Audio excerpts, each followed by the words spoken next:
Bonsoir, bienvenue au MUSEM, dans l'auditorium Germaine Tillon. Merci d'être là aussi nombreux pour cette séquence du temps des archives. Alors, pour ceux qui sont familiers du cycle, on vous l'avait dit, on vous l'avait presque promis, mais le cycle ne concerne pas que des moments critiques de l'histoire. On a voulu aussi, dans ce cycle, raconter l'histoire à travers de petites histoires. Et donc, ce soir, c'est la première fois, puisque nous allons aborder l'épopée d'Orangina. On tenait aussi beaucoup à présenter dans le cycle Le Temps des Archives ces mythologies qui font partie de notre quotidien. Et vous avez tous en tête, vous avez tous sous les yeux cette petite bouteille d'une forme particulière, un peu ronde, qui est la bouteille, ou qui était la bouteille Orangina. Alors, on vous l'avait dit aussi peut-être, ou on ne vous l'avait pas dit, mais en tout cas ce soir c'est également une première. Les archives, ce n'est pas qu'une affaire de choses à voir. Les archives peuvent aussi s'écouter et s'entendre. Et donc ce soir, pour la première fois, nous allons vous faire écouter, entendre des archives donc, qui viennent en particulier. C'est un peu une mise en miroir puisque c'est une émission d'Emmanuel Laurentin, La Fabrique de l'Histoire, où il avait reçu Jean-Claude Beton, le fils, oui, ou on peut dire le fondateur d'Orangina.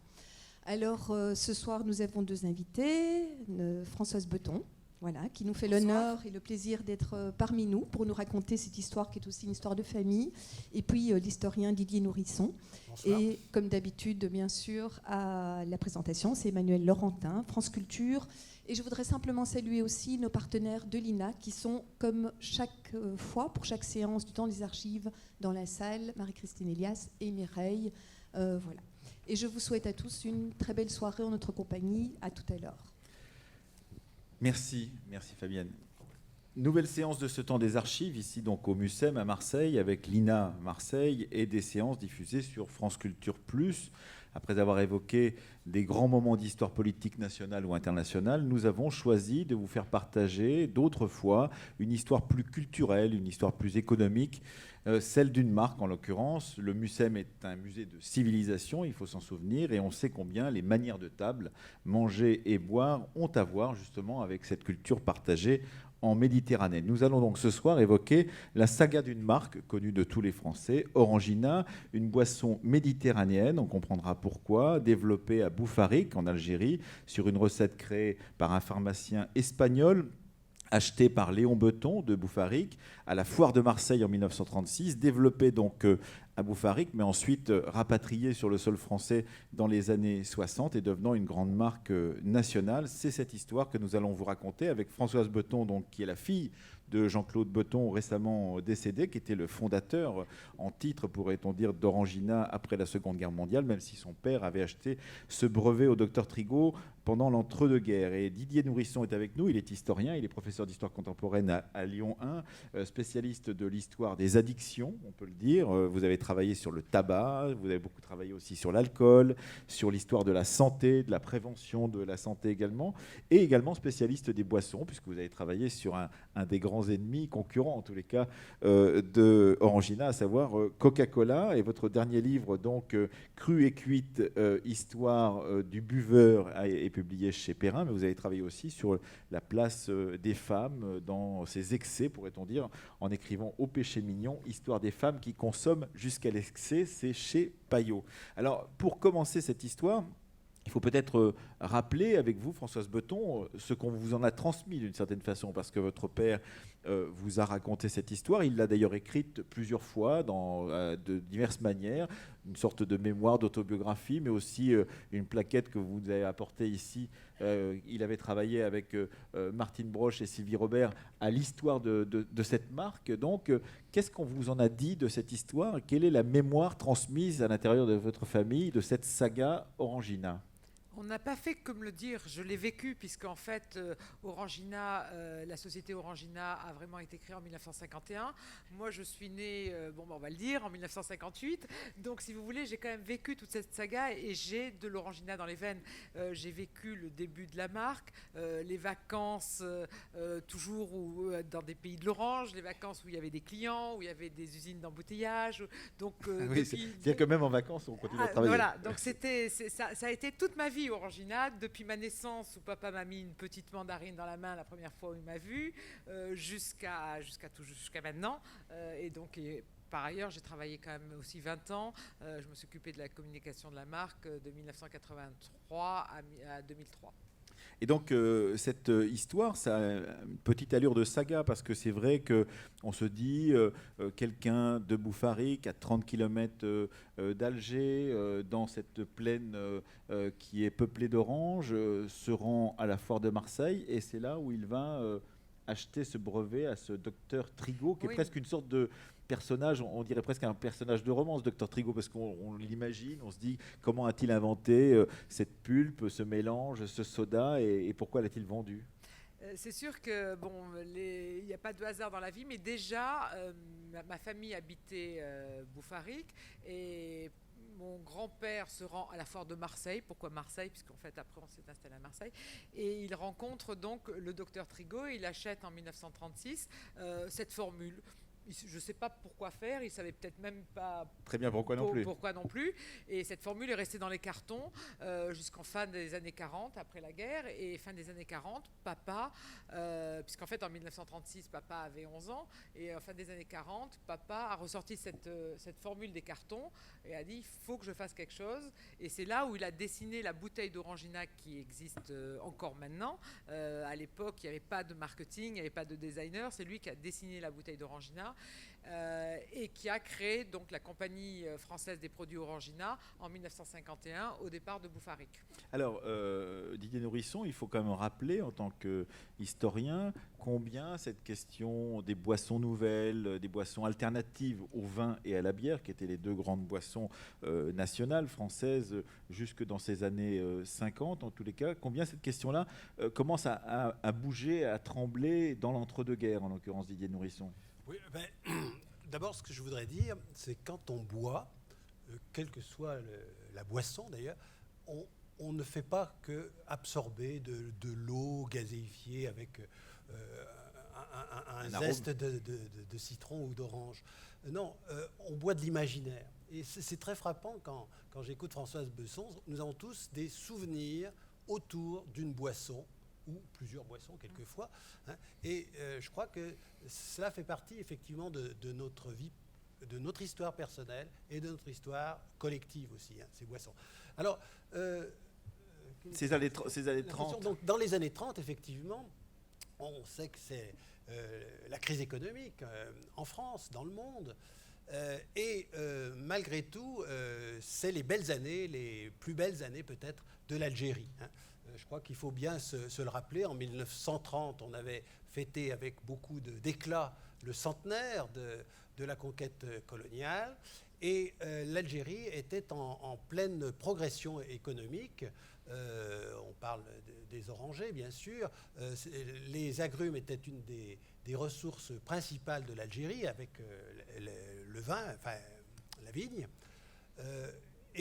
Par exemple, dans la Mitidja, là où exerçait M. Béton, Léon Béton en l'occurrence, il y avait quelques 15 000 hectares d'orangers, hein, qui donnaient à peu près plus de 17 000 tonnes d'oranges chaque année, hein. C'était donc tout à fait considérable, et en quelques années, il y avait eu un progrès énorme de la production d'oranges. Alors, ce qui est intéressant aussi, c'est de se demander, mais pourquoi Léon Béton a-t-il eu l'idée comme ça de faire une boisson à goût d'orange? Je crois qu'il y avait tout un ensemble... Un climat quasiment national autour de ces boissons à base de jus de fruits, hein. D'abord parce qu'il y avait une surproduction de vin qu'on n'arrivait pas à écouler. Et donc, il a fallu presser le raisin, en quelque sorte, pour en faire du jus. Et puis, tous les autres fruits ont suivi. On a créé, dans ces années-là, 1930, donc, un office national des fruits de France et des fruits coloniaux, hein. Et bien entendu, l'orange faisant partie des fruits coloniaux. Et donc, il y a eu toute une mise en scène, on va dire même, de cet imaginaire colonial autour des fruits et autour des jus de fruits. Alors, on va écouter la première archive de cette soirée d'archives, donc ici au temps des archives. C'est une archive sonore, on vous avertit, donc pas d'image en l'occurrence, puisque je recevais en 2004 Jean-Claude Beton dans mon émission, donc La Fabrique de l'Histoire, et nous parlions de la saga d'Orangina avec lui, et il nous confiait, donc c'était dans l'archive numéro 5, il nous confiait ce qu'était ce laboratoire algérien dans lequel il allait commencer à travailler, donc tout de suite après la Seconde Guerre mondiale.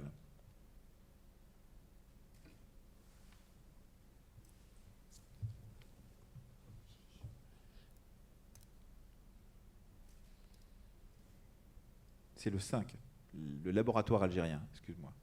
Le 5. Revenons peut-être aux origines, Jean-Claude Beton, parce que votre parcours est intéressant, d'abord parce qu'il a été séparé entre les deux rives de la Méditerranée. On va bientôt célébrer le cinquantenaire du début de la guerre d'Algérie. Vous avez connu cette période, évidemment, puisque vous étiez installé à 30 km d'Alger. Rappelons où se trouve Boufarik, à 30 km au sud d'Alger, mais aussi parce que vous avez, dans votre vie, commencé à être un jeune entrepreneur très tôt, puisque vous étiez entrepreneur dans l'immédiate après-guerre. Voilà, on a envoyé la mauvaise archive, on va écouter la bonne archive qui est un peu plus courte que celle-ci que nous avons commencé à écouter. Donc le laboratoire algérien raconté par Jean-Claude Beton dans La Fabrique de l'Histoire sur France Culture en 2004.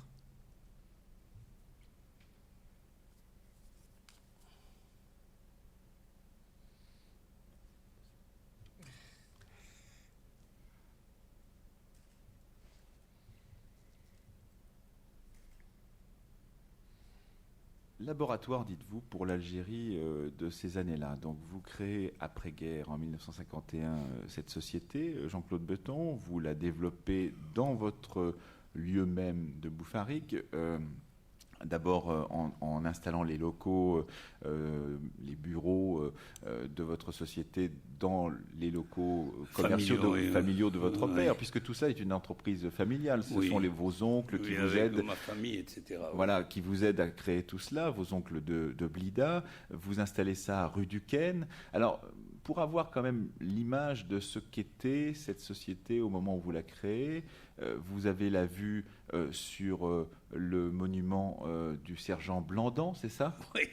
Donc un sergent qui a sa statue à Boufarik dans un endroit très passant, puisque c'est le croisement de deux avenues qui permettent de circuler dans Boufarik, et qui est donc entre guillemets un héros de la colonisation, puisqu'il a été tué. Vous connaissez bien votre histoire d'Algérie. Il a été tué donc entre Boufarik et Blida dans une embuscade au moment de la colonisation. Vous avez vu de l'autre côté, quand vous regardez l'autre bout de cette avenue, sur le monument à la colonisation inauguré en 1930. Donc on est dans un milieu très colonial. Très colonial. Oui. Comment c'est justement, comment se développe cette société au moment où vous la créez? Quels sont les rapports entre toutes les populations qui composent Boufarik? Je crois qu'à Boufarik, tout allait très bien, dans le meilleur des mondes. C'est-à-dire que les différentes populations qui étaient d'origine française ou algérienne avaient expressément dans cette ville une grande complicité. Et donc tout ça se passait très bien. Permettez-moi de faire une petite parenthèse. Le sergent Blandan n'est plus à Boufarik. Il est à Nancy. Il est à Nancy. Et il a été donc rapatrié à Nancy après 1962 et réinauguré, je crois, dans une cour de caserne à Nancy. Oui. Donc c'est 20 000 habitants, c'est un journal, il y a la Dépêche algérienne, c'est une ville... Non, la Dépêche algérienne, c'était à Alger. Mais je crois qu'il y a une antenne de la Dépêche algérienne qui se trouve à Boufarik à ce moment-là. Oui. C'est un milieu aussi où il y a beaucoup d'Alsaciens-Lorrains. C'est une ville qui a été créée par des Alsaciens-Lorrains. Vous grandissez vous-même dans l'école, vous vous avez dû aller à l'école de garçons à ce moment-là, Oui. qui se trouve juste à côté de l'école de filles d'ailleurs. Et puis, vous avez un café glacier juste à côté de chez vous qui peut vous permettre d'ailleurs de tester les premières Boissons. formules et les premières boissons.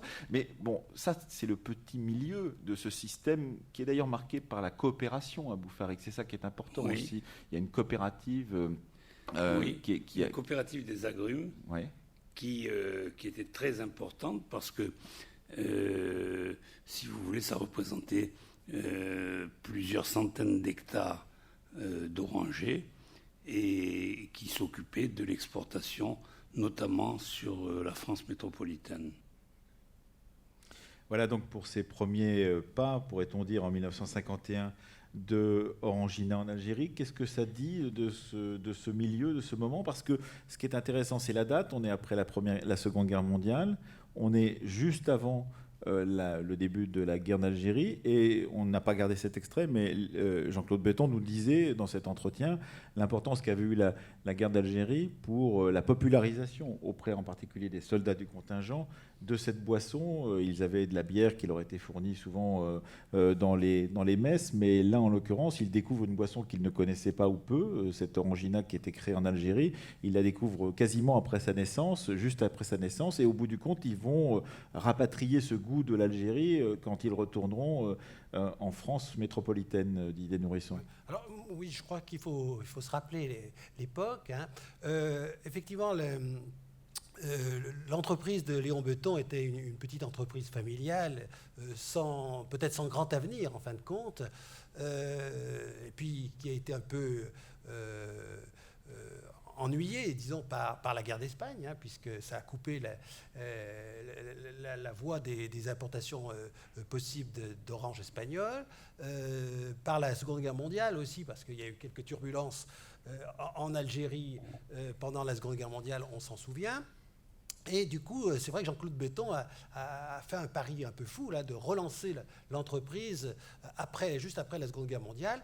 Il a eu quand même la chance d'avoir un contexte assez favorable parce que Alger représentait un lieu d'où pouvait repartir la reconstruction de la France. Hein. Je crois qu'il faut se rappeler que la France était très mal entre 45 et 50, la France métropolitaine, je veux dire, et qu'on comptait beaucoup sur l'essor des colonies et de l'Algérie.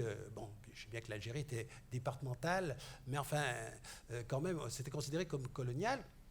Et du coup, la relance d'une boisson coloniale française, en quelque sorte, était très importante. Et Jean-Claude Besson, dans le petit entretien, là, rappelle bien effectivement que les premiers consommateurs, ce sont des Français, hein, des colons, hein, pour le dire les choses. Ces colons qui sont en nombre de plus en plus grand, hein, après la Seconde Guerre mondiale, il y a eu un afflux de colons, il y a eu une relance effectivement de l'activité coloniale tout à fait considérable. Gastounet, hein, Gaston Defferre, lance l'Union française en 1946, hein, donc c'est une volonté très, très claire de relancer l'activité coloniale autour de la métropole. Bien sûr. Et du coup, effectivement, la petite entreprise Orangina va pouvoir prendre un essor et s'appuyer sur la grande métropole, en quelque sorte, assez vite. Et dès les années 50, donc, Jean-Claude Betton va investir l'autre côté de la Méditerranée, c'est-à-dire Marseille et la France par-delà. Alors ça c'est intéressant parce qu'en fait votre père ne se contente pas de ce territoire algérien en disant je vais pas rester une petite boisson sur les départements français de l'Algérie de l'époque, mais je vais tout de suite créer des embouteillages en France, du côté de Lyon, du côté de Bordeaux, du côté de Marseille. Comment ça se passe? C'est-à-dire qu'en fait, les soft drinks comme Coca-Cola, il a pris le modèle de Coca-Cola. Coca-Cola avait 50 ans, enfin quelques années de plus que nous, à savoir qu'il y avait l'usine principale de concentré. Donc l'usine principale de concentré était basée à Bouffaric. Et après, il fallait des unités d'embouteillage et la distribution. Donc en fait, il a tout de suite été en métropole, prendre des embouteilleurs et des distributeurs, que ce soit à Paris, à Bordeaux, à Strasbourg, à Lyon, à Marseille. Donc ça, déjà, dès l'origine, il y avait d'un côté trouvé la fabrication et la distribution, et d'un autre côté, tout de suite aussi, en 1953, il a eu la rencontre avec Bernard Villemot, et il a fait cette première affiche avec Bernard Villemot sur Orangina, et c'est Bernard Villemot qui a créé le code couleur, comme on dit maintenant, parce qu'à l'époque, on n'appelait pas ça comme ça. Le code couleur de la marque, qui est bleu et orange. Alors, on va écouter aussi un extrait de cet entretien qu'il nous avait donné en 2004, donc Jean-Claude Betton, donc, où il évoque, c'est le 6, où il évoque le rôle des cafetiers, donc et l'importance de la petite bouteille ronde, voilà, et qui était un pari fou à l'époque. Dans la popularisation Tout le monde le prenait pour un fou. De cette histoire, parce qu'évidemment, ça va tout de suite distinguer ce soft drink par rapport aux autres soft drinks présents sur le marché. C'est le 6.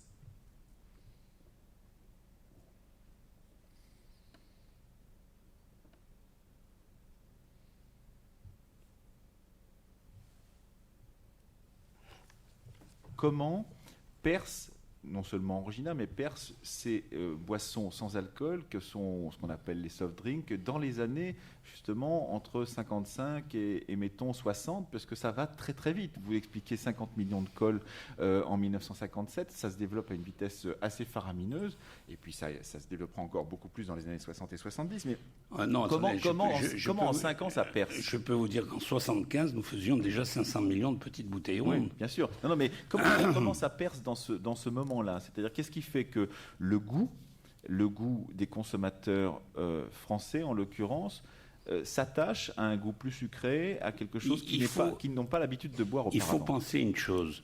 Il faut penser que dans les années dont nous parlons, les grandes surfaces n'existaient pas. Et la publicité à la télévision non plus.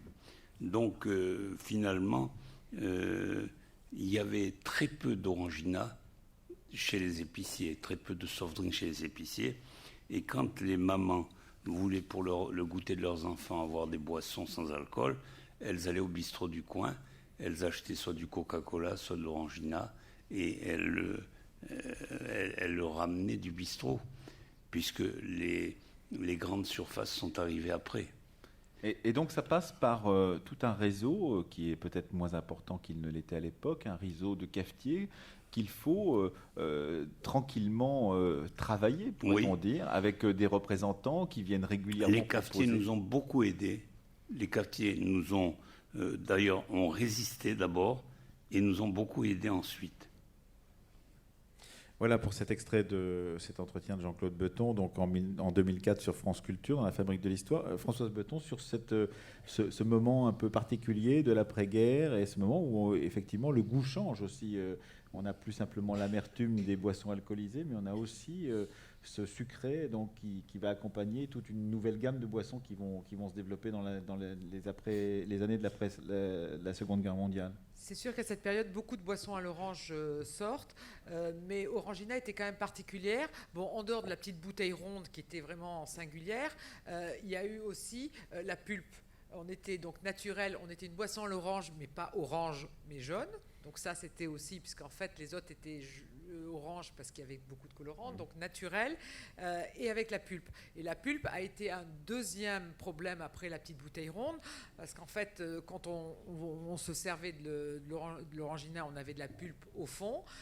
Et donc de là est né, au début des années 70, le fameux slogan « Secouez-moi ». D'un inconvénient produit est né un plus avec le secouez-moi. Didier Nourisson, vous êtes venu en tant que spécialiste de Coca-Cola avec le vieux port représenté en ombre chinoise par la Société provençale des boissons gazeuses qui faisait la promotion à l'époque de Coca-Cola à la même période dans les années 50. C'était quoi cette guerre d'après-guerre justement entre ces soft drinks qui étaient une mode qui venait en partie des États-Unis et puis ces soft drinks françaises qui se développaient en même temps? C'était la guerre d'Astérix contre les Romains, finalement, parce que Coca-Cola, effectivement, a engagé une grande offensive, on va dire, après-guerre, en 1949, sur le territoire français, partout dans le monde aussi, mais enfin, sur le territoire français en particulier, et une offensive qui a été contrée, on va dire, momentanément, pendant quelques années, on va le voir, par les producteurs de jus de fruits. Donc je pense que Jean-Claude Betton n'était pas très loin de tout cela, en intentant un procès même à l'entreprise Coca-Cola pour production de produits dangereux pour la santé. Et puis, avec le soutien ferme et résolu, évidemment, du Parti communiste français, qui luttait au même moment contre le plan Marshall. Contre l'influence américaine. Et l'influence américaine plus globalement.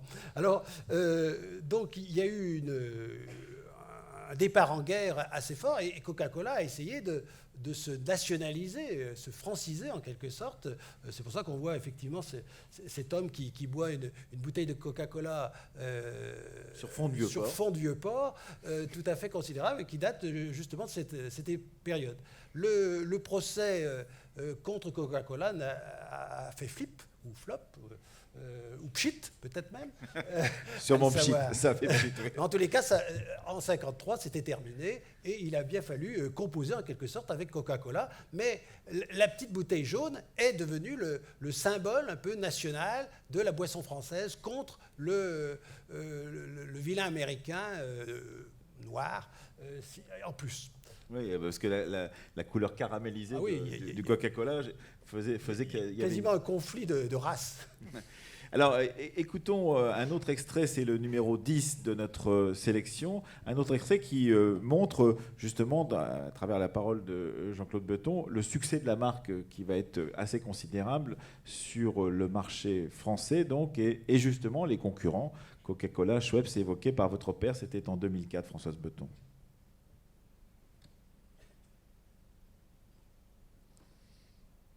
Numéro 10.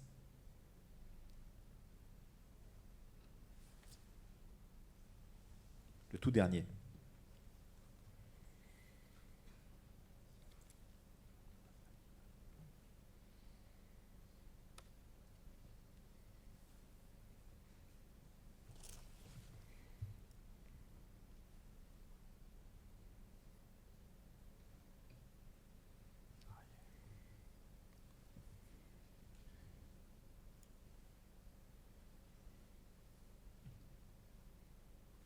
Ce que je voudrais dire, c'est que j'ai eu un toupet.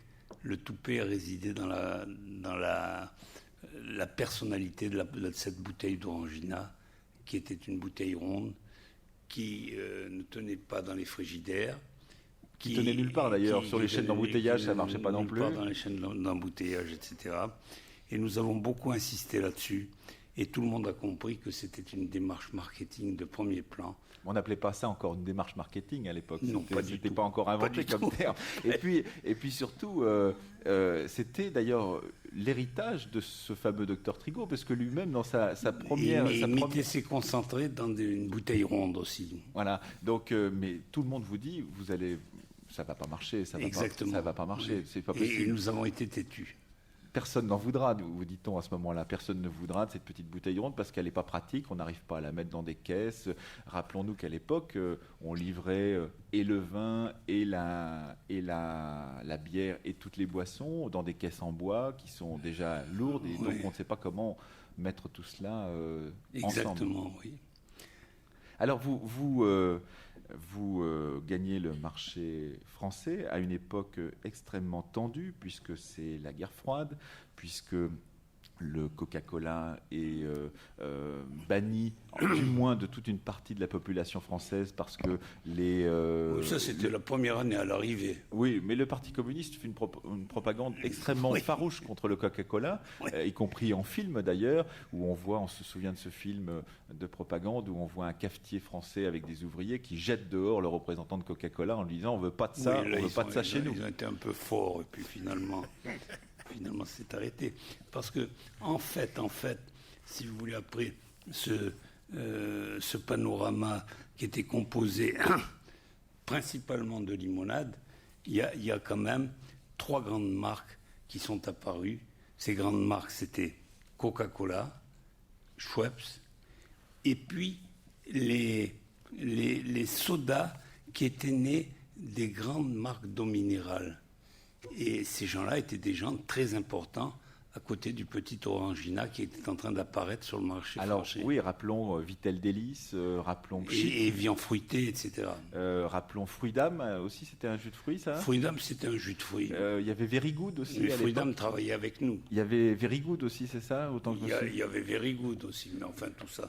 Ça a été balayé un petit peu par la qualité d'Orangina, et j'en suis très fier.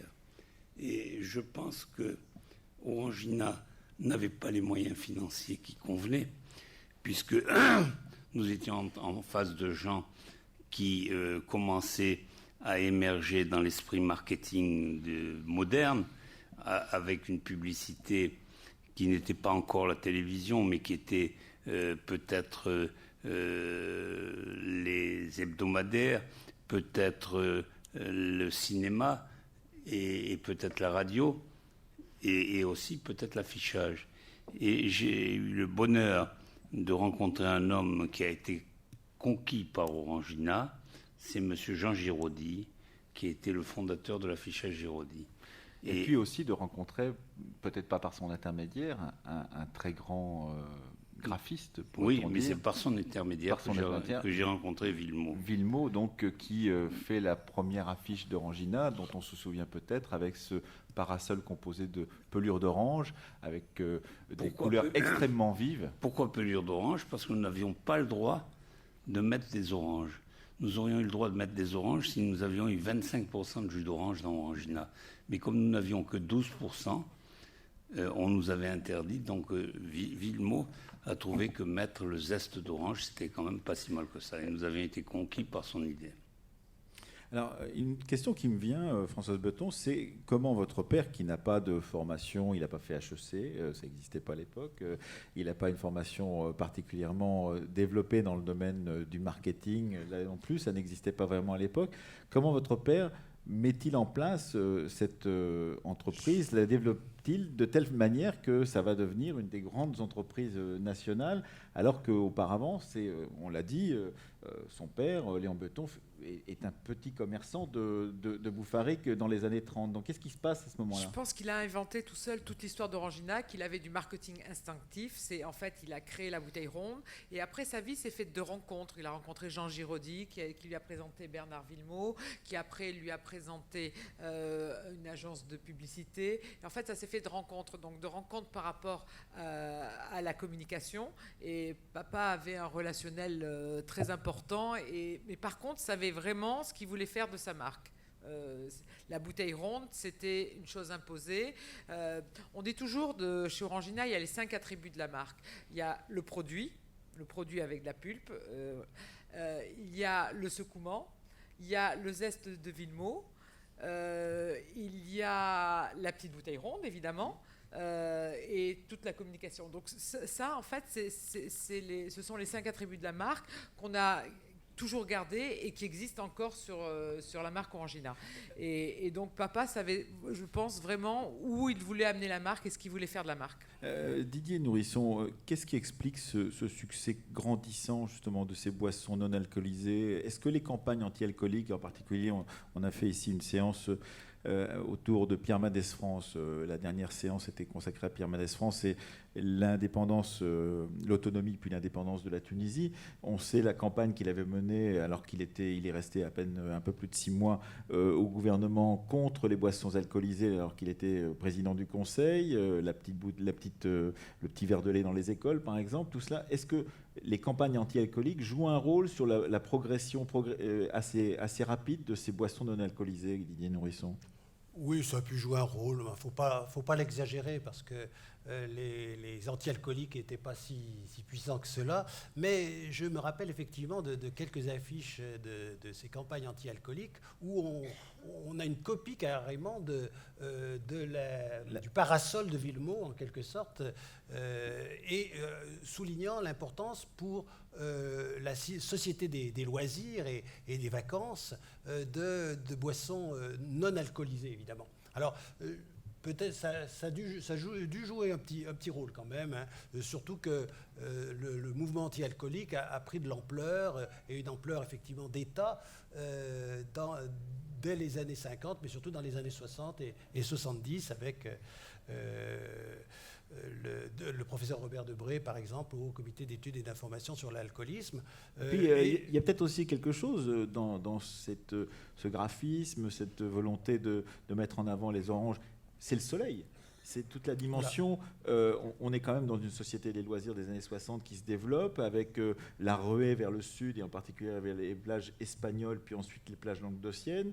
Il y a toute cette dimension de plaisir d'être au soleil, etc. Or, toutes les campagnes d'affichage d'Orangina sont marquées par cette question du soleil. Complètement. Hein. La Nationale 7 conduit à Marseille, comme chacun sait, et rencontre inévitablement Orangina, hein, sur le bord de la route. Et on a souligné tout à l'heure le rôle des cafetiers, effectivement, très, très, très important, je pense, pour secouer la population française et la pousser à boire glacé. Hein, ce qui est nouveau. Ce qui est nouveau, parce que on dit déjà les frigidaires, enfin les frigos, mais les réfrigérateurs se multiplient à ce moment-là. Donc on prend le goût du frais, on prend le goût du sucre, effectivement, hein, on prend le goût j'allais dire aussi du jeûne. Hein. C'est au moment où la jeunesse commence à montrer à émerger comme une classe sociale. À émerger comme une classe sociale et à montrer la dimension culturelle, en quelque sorte, du fait d'être jeune, ou de rester jeune, ou de vouloir être jeune. Hein. Donc, c'est pas évident, par exemple, d'imposer une boisson pétillante, mais il y en a d'autres, le Coca-Cola en fait partie, évidemment. Ces boissons pétillantes, c'est pas quelque chose de naturel. Certes, il y avait eu la limonade qui était déjà un peu pétillante dans les années 30 et qui avait beaucoup de succès, mais il faut aussi imposer le sucré, le pétillant, etc., tout ensemble. Oui, mais bon, le pétillant renforce justement l'idée de la jeunesse, parce que ça fait c'est le gaz carbonique qui provoque une excitation des papilles gustatives, et c'est important parce que l'œil pétille, tout se met à pétiller en quelque sorte en même temps qu'on consomme. Et puis on veut se distinguer de ses parents. C'est aussi une dimension. Ah bah oui, ça c'est très important.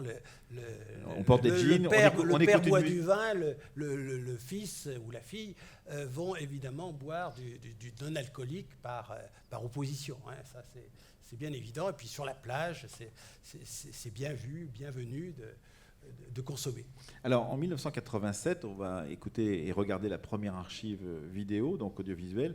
Eh bien, pour le 50e anniversaire de la création donc, de la petite bouteille ronde par le docteur Trigault, avant qu'elle ne soit réinventée par votre père, Françoise Beton, eh bien, une grande campagne d'affichage, mais une grande campagne à la télévision est déclenchée, et en particulier une campagne qui ramasse toutes les autres campagnes, puisque on a là plusieurs campagnes télévisuelles qui sont rassemblées dans ce petit clip de 1 minute 46. Ce sont les vœux d'Orangina, donc au passage de l'année 1986 à l'année 1987. On voulait fêter les 50 ans d'Orangina, mais avec notre public, pas uniquement entre nous. Et donc c'est pour ça qu'on a créé ce spot publicitaire d'une durée d'1 minute 30, je crois. 1 minute 46. 1 minute 46 exactement.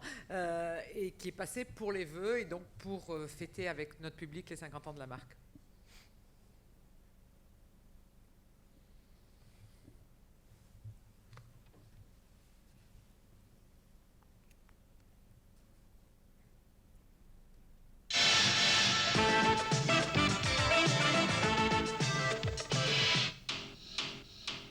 Voici les vœux les plus pétillants, ceux d'un annonceur qui a réuni en un seul spot les réalisations publicitaires de Jean-Paul Goude, Jean-Jacques Hano, Romain Davis, Pierre Etex. Le tout redessiné par le peintre François Boiron et destiné à une seule diffusion le 31 décembre. Eh bien nous, des spots comme ça, on en redemande. Pour les fêtes, j'en suis pas là.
Alors là, on est bien dans les années 80.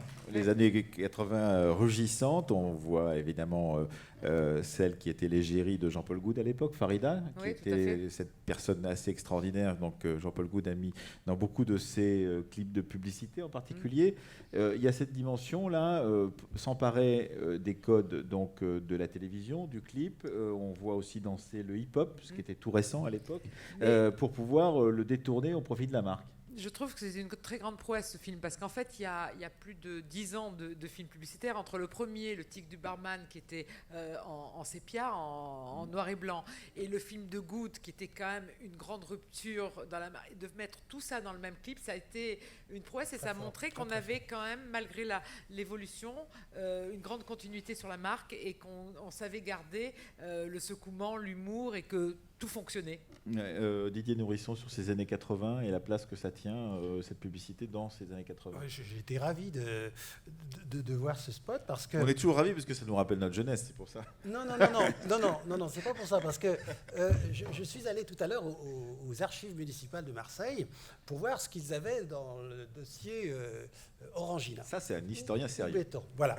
Il vient pas juste pour vous profiter du Et je vous dis tout de suite, il n'y a pas grand-chose. Donc je lance un appel assez solennel, même auprès de ma voisine, pour que les archives de la société soient remises soit aux archives Le coupable, il est là, soit aux archives On lui demandera tout à l'heure. départementales, et ce serait vraiment très très bien. Mais il y avait quand même un document qui était fort intéressant, c'est en 1987, Jean-Claude Béton a été fait homme de l'année. Donc c'est tout à fait remarquable, en battant même le président de la Chambre de commerce et d'industrie de la ville. Donc c'est vous dire si c'est important. Il a été fait homme de l'année, et alors il avait 62 ans à ce moment-là, et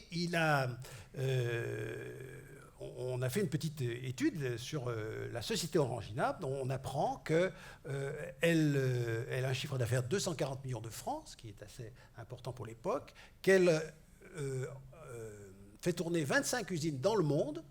Donc c'est vraiment une mondialisation de la petite bouteille, là, tout à fait remarquable. Qu'elle emploie 700 personnes en France, dont 200 en Provence. Donc vous voyez, c'est assez intéressant de se le rappeler. C'est vraiment l'année de la consécration, on peut dire, 1987. 2 ans plus tard, on lance la Lambada. On n'a pas parlé de musique, on a parlé de publicité par l'image, mais il y a aussi de la publicité par la musique. La Lambada a été un produit Orangina très, très efficace, qui a tourné justement de manière décisive la petite bouteille vers la jeunesse, vers l'esprit jeune. La musique a toujours été un composant important de la marque, et en fait, à partir de du premier spot télé en 1972, il y avait déjà une musique, et après, en 1975, les 4 notes Orangina ont été créées par Michel Berger. Et donc, la Lambada 1989, la coupable, c'est moi, puisqu'en fait, je m'occupais... C'est grâce à vous qu'il y a à peu près un bar qui s'appelle la Lambada dans chaque ville de France aujourd'hui. Parce qu'auparavant, ça n'existait pas. Ça n'existait pas. Et en fait, en 1900, on faisait des opérations en commun avec TF1. Et je ne sais pas si vous avez entendu parler de Dominique Cancien à l'époque, qui était directrice artistique de TF1, m'a contacté et m'a demandé, il m'a dit, est-ce que tu ne voudrais pas qu'on lance la Lambada ensemble? Donc j'ai écouté la musique et on a créé le clip ensemble. Ça a été une première et une dernière, parce qu'en fait ce clip était truffé d'éléments Orangina. On buvait de l'Orangina et ça a été interdit après par le CSA. Donc c'était un clip qui a été vraiment fait en commun entre TF1 et nous, et c'est passé tout l'été, et ça a été un succès mondial pour la marque et aussi pour Orangina, puisque les années 91-92 ont été les plus belles années de la marque Orangina. Avant d'aller en 91-92, on peut regarder une sorte de résumé de cette histoire de la marque telle qu'elle a été présentée pour le 50e anniversaire. C'est donc l'archive numéro 2, le 50e anniversaire de la marque en 1986, donc en l'occurrence. C'était sur TF1, donc dans le journal, on présentait le 50e anniversaire de la marque. Ça permettra à tous ceux qui ont entendu la voix de Jean-Claude Béton de voir qui était Jean-Claude Béton, parce que là, on le voit à l'image. Ouais. Archive numéro 2.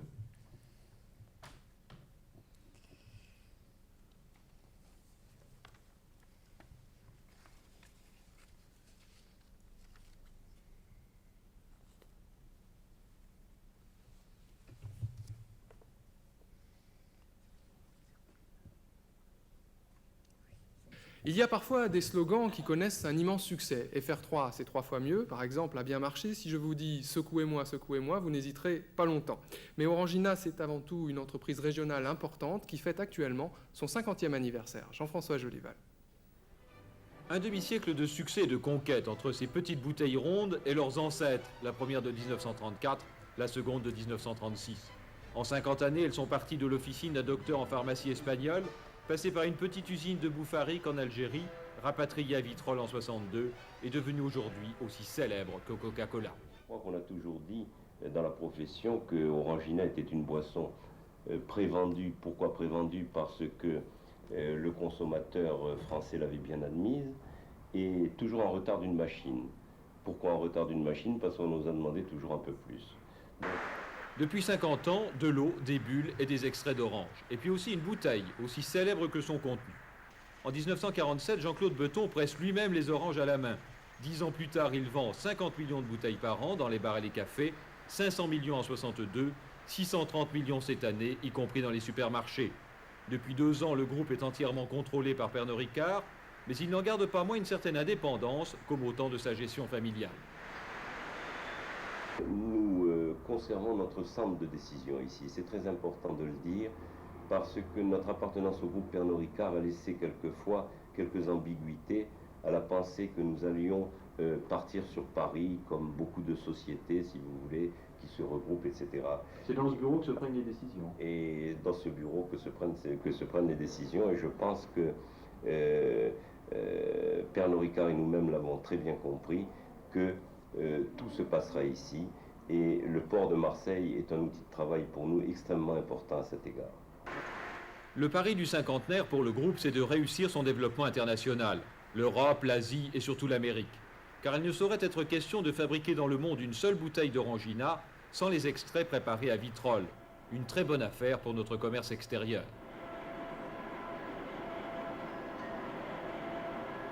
Villemot a une passion pour Orangina, et Orangina a une grande fidélité à Villemot. Et je crois que sans cette passion et cette fidélité, nous n'aurions pas pu faire ce chemin ensemble avec Villemot. Publiciste et image si célèbre que la prochaine campagne ne mentionnera même plus le nom du produit. Mais l'important, c'est la conquête du public américain. Pour lui, une seconde unité de concentré va être construite aux États-Unis. New York, 25 millions de fois par an, dit déjà « secouez-moi, secouez-moi ». Voilà, donc pour cette archive, je me suis trompé, ça n'est pas une archive de TF1, c'est une archive de France 3 Provence en l'occurrence. Alors, Françoise Beton, on voit bien qu'il y a là une dimension importante, c'est un héros national, héros porteur de l'idée nationale en l'occurrence, Orangina, et donc on veut conquérir les États-Unis comme une sorte de retour. Les États-Unis nous ont conquis avec les soft drinks et en particulier avec Coca et avec Pepsi Cola, il faut donc aller là-bas. Ça va pas être si simple que ça. La bataille est rude, oui, parce qu'en fait, les États-Unis est le pays des soft drinks, et il y a 2 monstres qui sont Coca-Cola Company et PepsiCo Company. Il faut dire compagnie parce que chacun a une gamme de produits. Coca-Cola avec Fanta, Sprite, Minute Maid, Pepsi avec 7-Up. Donc ils ont toute une gamme de soft drinks. Donc, et là, le travail auprès des cafetiers, c'est pas la même chose. Non, c'est compliqué, et c'est vrai que papa est parti à 2 fois, il s'est pris à 2 fois.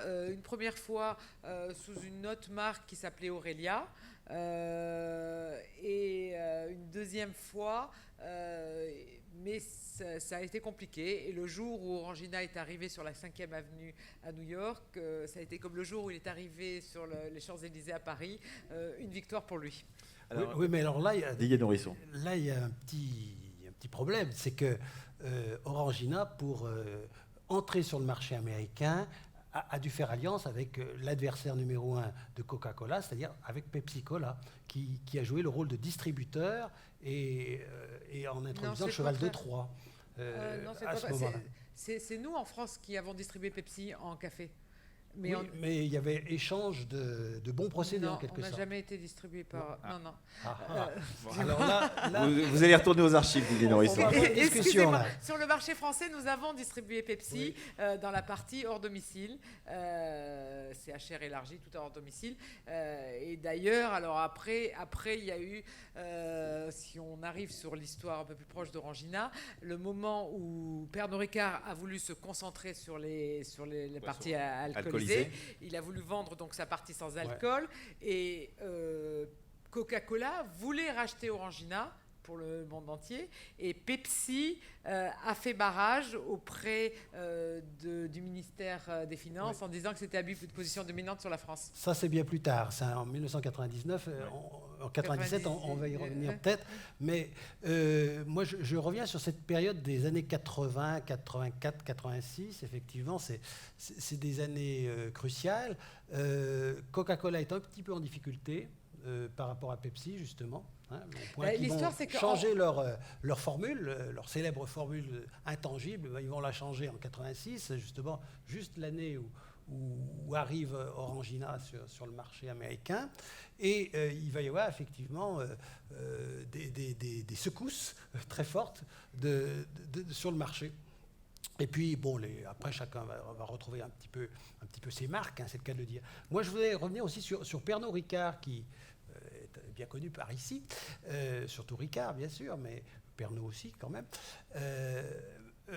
parce que le jeu est assez trouble, si j'ose dire. Je ne sais pas s'il y a quelqu'un de représentant de Pernod Ricard parmi nous, mais le jeu est plutôt trouble. Pernod Ricard, après la Seconde Guerre mondiale, distribue Coca-Cola en France. Il a distribué par l'intermédiaire de la SPBG Coca-Cola jusqu'en 1989 Coca-Cola en France. Et à ce moment-là, Pernod Ricard rachète, fait main basse même sur Orangina. Il rachète Orangina en 84-85 et Coca-Cola reprend en 1989 sa distribution en France. Et ultérieurement, voilà, on arrive à 99, là, Pernod Ricard va essayer de revendre Orangina à Coca-Cola. Et là, il y aura Dominique Strauss-Kahn qui va se dresser. L'affaire Orangina. Oui, voilà, on va c'est ça. parler. Oui, allez-y. On peut en parler. Bon, en 97, j'ai dit 99, non, 97. Décembre 97. Il est prévu, enfin, Pernod Ricard a des négociations très avancées avec Coca-Cola pour vendre Orangina. Et en retour, pour une somme quand même de 3 milliards de dollars, dit-on. Et puis il y a une indiscrétion, et l'affaire vient à s'ébruiter jusqu'au gouvernement français. C'est à ce moment, 97, c'est un gouvernement Jospin avec ministre des Finances Dominique Strauss-Kahn. Et le gouvernement français, et socialiste, veut défendre les marques françaises et interdit le héros national Orangina et interdit l'opération. Et là, c'est en fait pourquoi le gouvernement français, parce que c'est pas venu aux oreilles du gouvernement français tout seul. On distribuait Pepsi Cola en France et Pepsi ne voulait pas que la marque soit vendue à Coca-Cola, parce qu'en fait, lui, au milieu, il serait... Une véritable affaire d'espionnage. Et donc, en fait, Pepsi Cola a soufflé au gouvernement français le problème d'abus de position dominante si Coca-Cola a acheté Orangina. Et donc, c'est Pepsi qui a empêché qu'Orangina soit vendu à Coca-Cola. Mais ça, c'est une vieille... Enfin, on connaît l'histoire. Pour ceux qui s'intéressent à ces histoires-là, on sait combien, dans tous les marchés où ils ont été concurrents, Coca-Cola et Pepsi-Cola se sont fait des coups, disons, un peu par en dessous, à chaque conquête de nouveaux marchés, en particulier, par exemple, dans les conquêtes des pays arabes, eh bien, les uns accusaient les autres que dans la formule secrète, il pouvait peut-être y avoir des traces, c'est une guerre mondiale, des traces de corps, et ce qui aurait fait, évidemment, ce qui a fait immédiatement interdire dans certains pays la boisson en question, parce qu'évidemment, les imams ont interdit la boisson en question. Mais l'affaire n'est pas moralement terminée. Enfin, je veux dire que ça s'est mal terminé, puisque en 2001, c'est Schweppes, l'anglais, qui a racheté bel et bien Orangina. Donc L'intérêt national, on ne sait pas où il était. Non, mais c'était pas l'intérêt national, il voulait pas que ça soit Coca qui l'achète parce qu'en fait, ça lui aurait fait trop de marques sur le marché français, une part de marché trop importante. Alors, on va peut-être écouter l'archive numéro 9 qui nous dit quelque chose de ce qu'a voulu faire. Il n'était pas encore tout à fait à la fin de sa vie, puisqu'il vivra donc près de 10 ans plus tard, en l'occurrence votre père, Jean-Claude Beton, quand il évoque la place que tenait Orangina dans un espace qui n'était pas simplement un espace français. C'est l'archive numéro 9. On l'écoute, une archive assez intéressante, je trouve.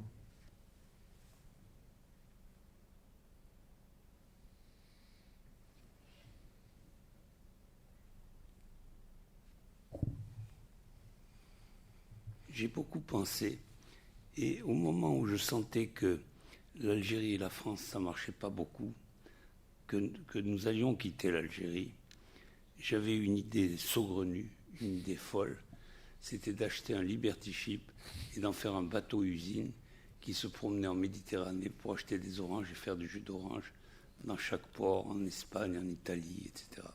Et pourquoi vous ne l'avez pas fait alors? Je ne l'ai pas fait parce que j'ai senti des sympathies du côté du Maroc, mais en fait c'était une idée très originale, mais avec beaucoup d'enquiquillement. Mais lorsque vous retournez à Boufarik, vous avez des discussions avec vos anciens employés, vous l'avez dit, avec les gens de la municipalité d'aujourd'hui? Non, pas des discussions, des complicités. C'est-à-dire que, si vous voulez, c'était des gens de la même famille qui se retrouvaient. Et c'est ça qui m'a fait plaisir. Ça, c'est extraordinaire. C'est extraordinaire de la manière dont ils m'ont accueilli. Mais parce que c'est le passé, parce que c'est leur jeunesse et votre jeunesse aussi. Parce que ce fut une époque prospère pour eux et pour moi. Et aussi, il y a eu beaucoup de liens. Vous savez, la société Orangina actuellement a toujours une âme. Il n'y a pas beaucoup de sociétés qui ont une âme. Et c'est une âme qui persévère, si vous voulez, à travers des méthodes de société différentes, puisque maintenant, c'est entre les mains de Schweppes.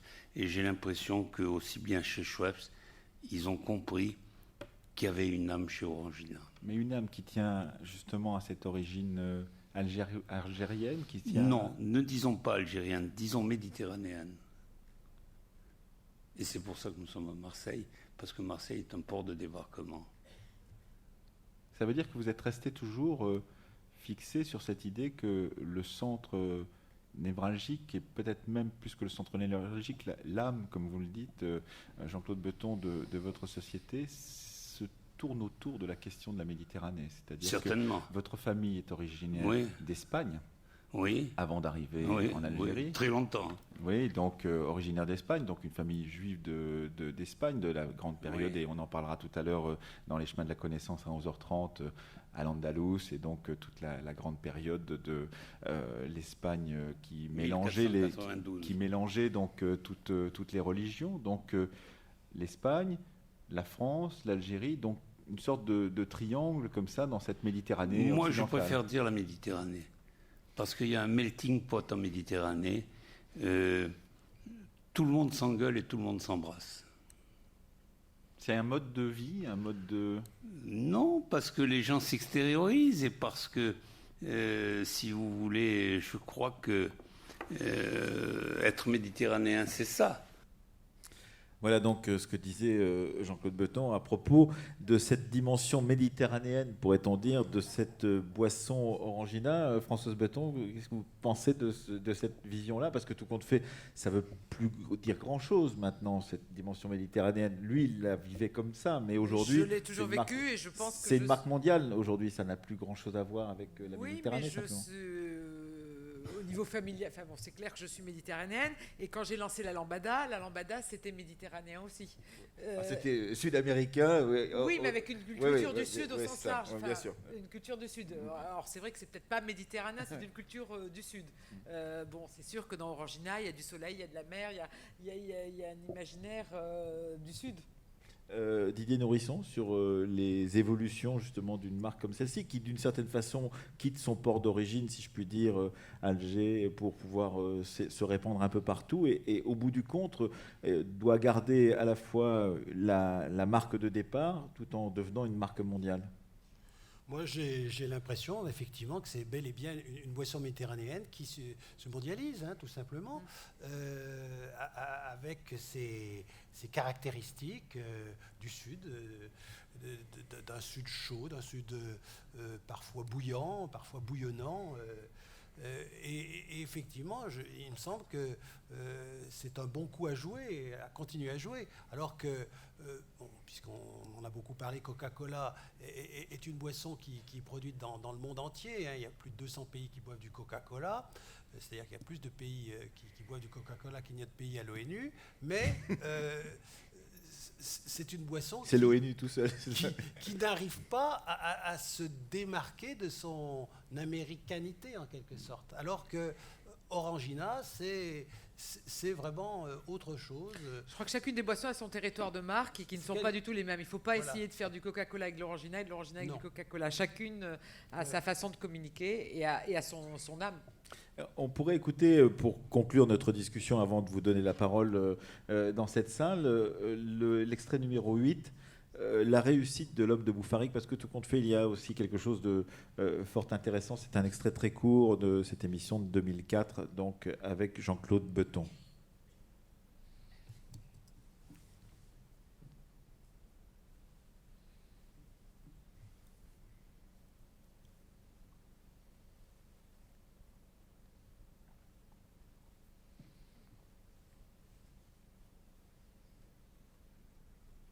Il faut bien vous dire une chose, avec cette bouteille bizarre dans laquelle nous étions en Orangina, et se trouver à la fin des années 50 à la terrasse du Fouquet's à Paris, pour nous, c'était quelque chose d'extraordinaire.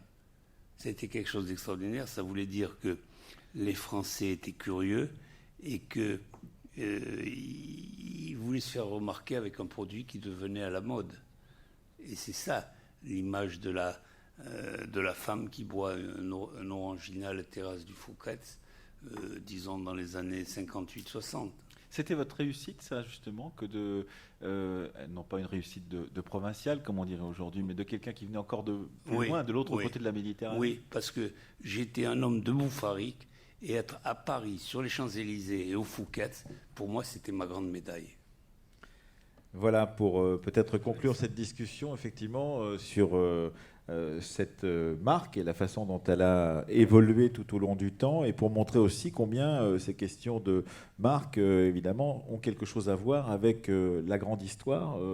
Didier Nourisson, vous en êtes convaincu puisque vous travaillez sur ces questions-là, mais ça a quelque chose à voir avec la grande histoire que de s'intéresser à l'évolution de ces marques commerciales qui existent encore aujourd'hui. Quelquefois, d'ailleurs, certaines d'entre elles hésitent à faire référence à leur passé. On sait combien les propriétaires, par exemple, de Dîmes aujourd'hui, ont peut-être un peu de mal à rappeler comment c'était dans un petit atelier du Sentier que les bas dimanches avaient été inventés en cousant entre eux deux bas qui allaient devenir l'invention du collant. On sait peut-être combien le club méditerranéen a du mal à se rappeler que c'était dans l'après-guerre des villages de tentes qu'est née la notion même de club méditerranéen. Il y a des difficultés quelquefois à faire référence à ces passés-là, mais c'est toujours intéressant de s'intéresser à ces longues histoires de marques qui perdurent en l'occurrence. Oui, et puis on se rend compte que l'histoire des boissons est une histoire totale, c'est-à-dire qu'on touche au politique, on touche à l'économique évidemment, on touche au social et on touche au culturel. Donc c'est vraiment une manière d'aborder notre passé et de l'intégrer aussi, je dirais, de manière très, très nette, parce que comme on disait au début, on a tous eu affaire à notre boisson, à des souvenirs de consommation. Voilà.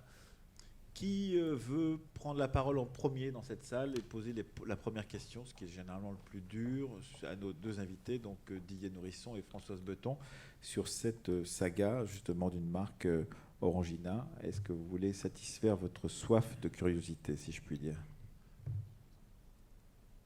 Oui, madame. Allez-y.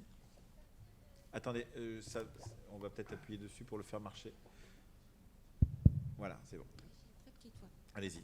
À partir de quelle année la canette, ça a existé quand même? Et est-ce que ça correspond au moment où c'est plus venu dans le foyer français, en fait?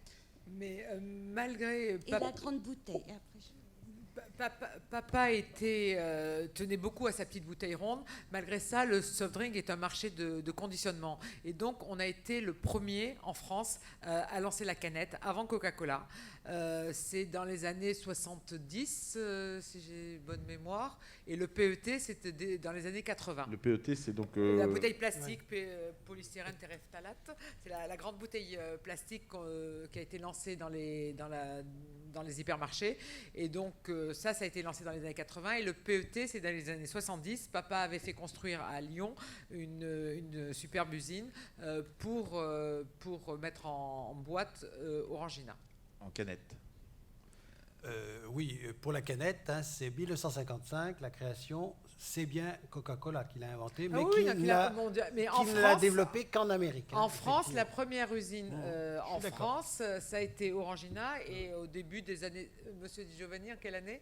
Attendez, on va vous faire passer un micro, comme ça toute la salle pourra entendre votre réponse. Raymond Di Giovanni, 35 ans d'Orangina. Non seulement vous êtes responsable du fait qu'il n'y a pas assez d'archives Orangina dans les archives départementales, mais vous allez pouvoir répondre. Je vous répondrai sur les archives après.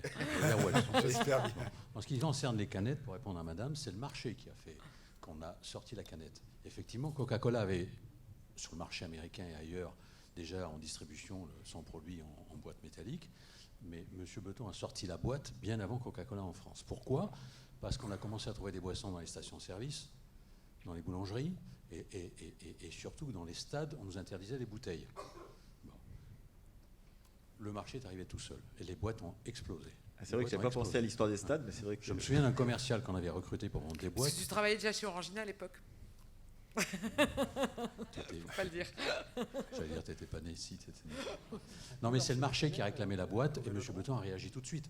C'est comme le pack de 6. Il est arrivé des États-Unis avec un pack de 6 bouteilles et j'ai été recruté pour vendre du pack de 6 bouteilles. Et je regardais ces packs de 6, je me disais, mais je vais vendre ça à qui ?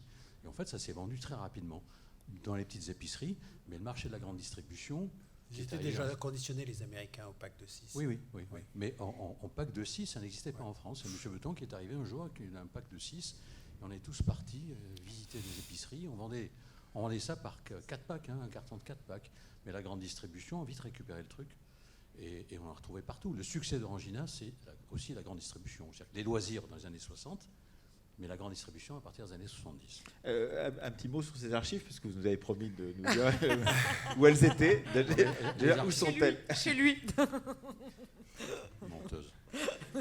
Les archives, ça va vous faire sourire, c'est qu'un jour j'étais au bureau, on avait des bureaux Vitrolles. Bon. Et quelqu'un m'appelle en me disant mais ils sont en train de tout jeter. Tout jeter quoi ? Les archives. Je dis c'est pas possible. Et je me souviens que c'était un arabe qui travaillait à l'usine qui me dit mais ils sont en train de jeter Vimo. Possible. Donc je saute dans ma voiture d'Aix-en-Provence, je vais à l'usine, et effectivement, ils balançaient dans une benne toutes les archives. Donc ce jour-là, j'ai récupéré les archives. J'ai dû passer 3 mois chez moi à les classer, à les mettre dans des classeurs. Mais visiblement, à l'époque, ça n'intéressait personne. Le marketing n'en avait rien à foutre. Et quand j'en parlais, je passais pour un passéiste qui s'intéressait à des choses qui devaient être jetées. Donc j'ai gardé ça pendant des années. Et donc on attend que vous les confiez monsieur, je vous maintenant. en prie, faites-en don aux archives, vous savez où sont les archives départementales. Si vous allez chez Françoise, dans le placard de droite, il y a 4 classeurs chez elle. Voilà. Il y a des célérités. Et elle a des cartons. J'en ai qu'un échantillon, tiens le reste. Non, il y en a 4. Et à Coutron, il y a je ne sais pas combien de cartons qui sont au même endroit depuis des années. Moi, j'ai plus rien. Mais pensez aux chercheurs. Mais voilà. Non, mais sans rire, c'est toujours plus difficile. Là, je redeviens sérieux pour les entreprises que pour les institutions publiques. Les institutions publiques ont des rapports avec les archivistes qui sont naturels, puisqu'on donne forcément ce qu'on est en train de produire, on le donne aux archives départementales ou municipales ou aux archives nationales. Les entreprises, souvent, oublient de le faire, et c'est bien dommage parce que pour les historiens, et en particulier les historiens comme Didier Nourisson qui travaillent sur les modes de consommation, etc., c'est fort utile. Mais la chambre de commerce a pas mal de choses. Quand même. Laurent, tu voulais poser une question ? Oui. je représente la Chambre de commerce et qu'on a un patrimoine qui justement archive l'histoire de l'économie, je fais la proposition à Françoise d'accueillir les archives De te prêter d'Orangina, Ça serait bien. voilà, et qui permettra de mettre ça à la disposition des chercheurs. Effectivement, c'est très important. Il y a un vrai problème de mémoire des entreprises. Non, mais c'est vrai qu'il faut qu'on en parle. Ouais, ben voilà. Si au moins la rencontre de ce soir sert à ça, c'est pas mal du tout. Madame, vous vouliez poser une question? Je voudrais poser 3 questions. La première, c'est au moment du début à Boufarik, vous avez parlé d'une coopérative des agrumes. Des agrumes. Ouais. Donc, je voulais connaître la relation qu'il y avait entre cette coopérative et votre entreprise. Comment elle a été financée, bon, voilà, comment sont faits les débuts, si vous le savez. La deuxième question, c'est sur, au moment de l'indépendance de la guerre d'Algérie, comment s'est faite la transition. Ça, oui, ça, je peux vous en parler. Et puis la troisième, c'est cette histoire finalement familiale qui va... Enfin, vous avez dit qu'il y avait une identité qui était restée forte, mais qui s'est quand même un peu, sous la pression de la mondialisation, dissoute enfin dissoute ou pas. Vous parlez de la communication actuelle ? Dans une multinationale, en fait. Oui, voilà. Alors, je crois que vous êtes la femme de la situation, Françoise Betton. La première question, je ne peux pas vous répondre. Je ne sais pas. Est-ce que Jean-Claude Lesage... Non. Jean-Claude Lesage était... Est-ce que je peux... Raymond, vas-y. Effectivement, il y avait une coopérative, la coopérative des agrumes, dont le directeur était M. Pierre Lacoste. Et Pierre Lacoste était le directeur de la coopérative et il était administrateur également du Crédit Agricole. Non, il était directeur du Crédit Agricole, pardon, et administrateur de la coopérative. Et c'est Pierre Lacoste qui a aidé M. Betton à démarrer dans les premiers temps et qui l'a poussé. Donc c'est... À l'origine d'Orangina, effectivement, il y a cette relation entre Pierre Lacoste, qui aimait bien M. Betton. Qui était le mari de sa première maîtresse. Qui était le mari de sa maîtresse d'école. Maîtresse d'école. On a eu très peur. Ouais. Mais alors, à l'origine, effectivement... alors, ce qu'il faut savoir, c'est que les oranges de Blida, hein, du Conderlon, c'est 25 000 hectares quand même. Et elles n'étaient pas esthétiques. C'était des oranges à jus, mais elles n'étaient pas belles. C'est pour ça qu'elles ne partaient pas sur le marché à l'export. Et qui se sont retrouvées avec des tonnes et des tonnes, et qui ont été utilisées après pour produire le concentré d'orangina. La deuxième question. Pour la deuxième question, Françoise Betton peut répondre. Le retour... Elle va répondre. Je lui donne la parole à elle. Allez-y, Françoise Betton. Oui, donc en fait, papa, comme il l'a dit dans une interview, avait déjà le pressentiment que ça n'allait pas durer indéfiniment. Et donc, il fallait déjà anticiper pour éventuellement s'installer en France, première chose. Deuxième chose, par le fait d'aller chercher des embouteilleurs, distributeurs embouteilleurs, il avait déjà un œil déjà très avisé sur la métropole, puisqu'en fait, dès 1955, il trouve la société Frudam avec Roger Desréaux du Troncé qui s'occupe de la distribution, la fabrication et la distribution pour la moitié de la France. Il trouve les frères Denis sur Strasbourg et il crée déjà sa propre usine d'embouteillage à Caluire, près de Lyon. Donc il a vraiment anticipé et en 1961-1962, tout était prêt pour rapatrier l'usine de concentré de Boufarik à Marseille. Dernière question sur la question de la dilution potentielle de cette âme d'Orangina, comme il le disait lui-même, donc dans la mondialisation, pourrait-on dire. Est-ce que vous avez La marque a été très maltraitée. Depuis les années 2000, il y a eu la vente d'Orangina à Coca, pas Coca. Finalement, ça s'est vendu à Cadbury-Schweppes. Cadbury-Schweppes qui l'a revendu après à un fonds d'investissement. C'est pas la meilleure chose pour gérer une marque. Et finalement, maintenant, cette marque vient d'être rachetée par le groupe Santori, un groupe japonais d'alcool qui a une partie soft drink. Le groupe japonais est en train de changer les équipes et bizarrement de mettre à la tête de la société Orangina Schweppes un ancien collaborateur d'Orangina de l'époque. Donc on espère que Orangina retrouvera et gardera son âme. Il y a un nouveau slogan qui est très, très fort. Restez vivant, buvez Orangina. Ouais, c'est fort. Bon. Ça me touche pas. Qui veut poser d'autres questions à nos invités sur cette histoire d'Orangina, longue histoire de la marque? Je crois qu'il y a une main qui se lève. Je ne vous vois pas tous, j'ai des spots dans la figure. Donc, monsieur. J'aimerais juste savoir en fait la composition d'Orangina aujourd'hui, d'où provient les oranges en fait. Est-ce que vous savez d'où proviennent les oranges ou les agrumes? La composition d'Orangina a toujours été la même et c'est écrit dessus, c'est 12% de concentré d'orange, 2% de pulpe, de l'eau, du sucre et du gaz. Et en fait, les concentrés d'orange, ce sont des concentrés qui sont... Orangina n'est pas conservé avec des conservateurs, mais pasteurisé. Ça a été aussi, parce qu'en fait, on a beaucoup parlé de la bouteille ronde, mais il y avait le deuxième problème qu'il y a eu, c'était la pasteurisation. Il fallait, pour faire fabriquer l'Orangina, avoir des pasteurisateurs. Et les pasteurisateurs, ce sont des machines énormes. Et c'est pour ça que souvent, Orangina était fabriqué dans des usines où la bière était fabriquée, parce que la bière est fabriquée et pasteurisée. Et donc les concentrés d'orange, ce sont des concentrés uniques avec une formule secrète à base d'oranges qui viennent beaucoup du Maroc. À l'époque, il y avait un grand partenariat Maroc, ou du Brésil, ou éventuellement d'Israël. Mais c'est un mix de plusieurs catégories d'oranges pour avoir une base unique. Et actuellement, elles proviennent toujours d'Israël ou pas? Actuellement, je ne sais pas.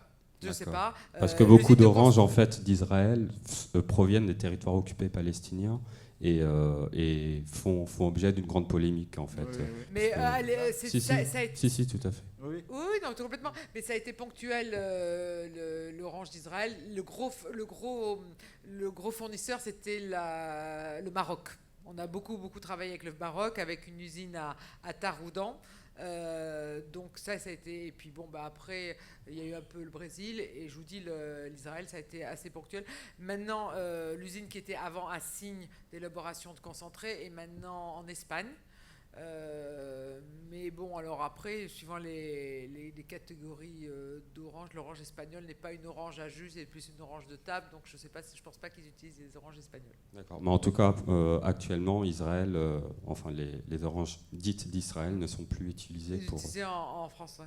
Elles ne sont plus utilisées. Utilisées du tout. Ok, merci. On pourrait peut-être rappeler qu'il y a encore de l'Orangina en Algérie, puisqu'il y a une usine qui a été ouverte à Blida en 2003. Alors, je ne sais pas si c'est très important, mais... Alors ça, c'est une autre histoire, parce qu'en fait, la marque a été... un Algérien s'est approprié la marque.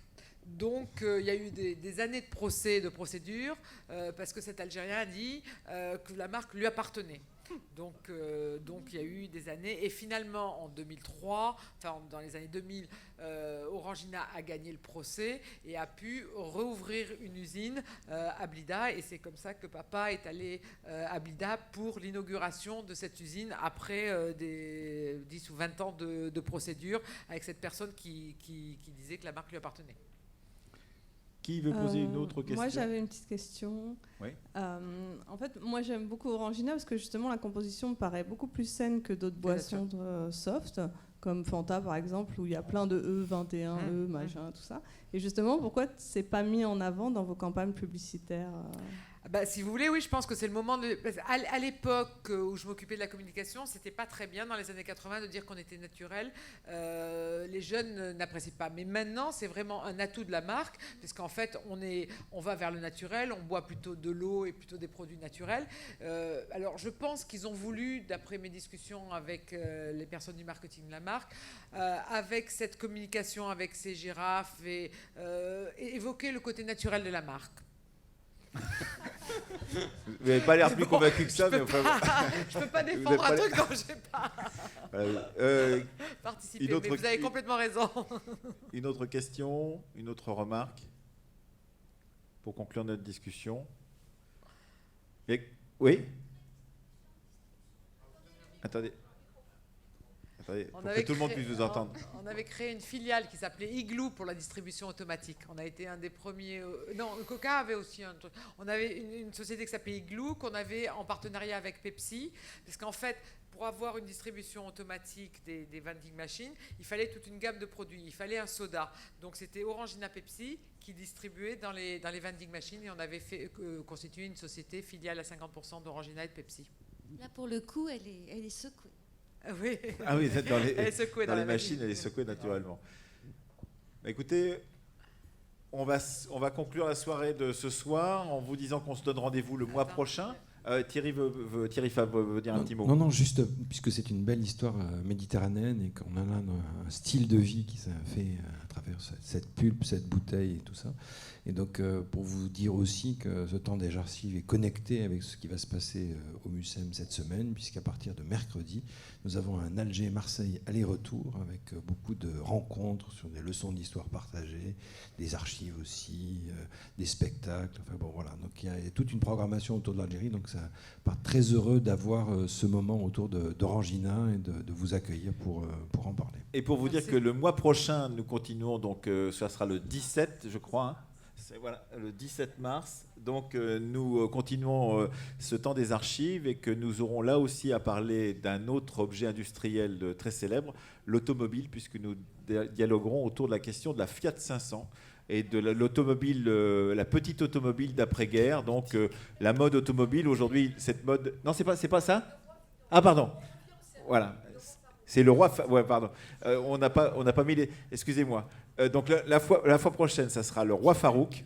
Donc l'Égypte et le roi Farouk. Donc la chute du roi Farouk et la prise du pouvoir des militaires en Égypte. Et puis la fois suivante, ça sera la... Pas encore.